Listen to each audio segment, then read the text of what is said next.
তোমার সৃষ্টি যদি হয় তো সুন্দর, না জানি তাহলে তুমি কত সুন্দর, কত সুন্দর।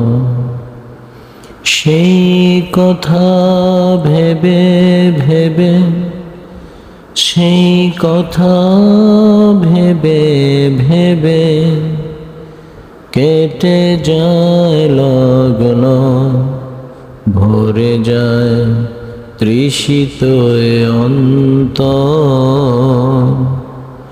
না জানি তাহলে তুমি কত সুন্দর। তোমার সৃষ্টি যদি হয় তো সুন্দর, না জানি তাহলে তুমি কত সুন্দর, কত সুন্দর। সবাইকে ধন্যবাদ। আসসালামু আলাইকুম ওয়া রাহমাতুল্লাহ।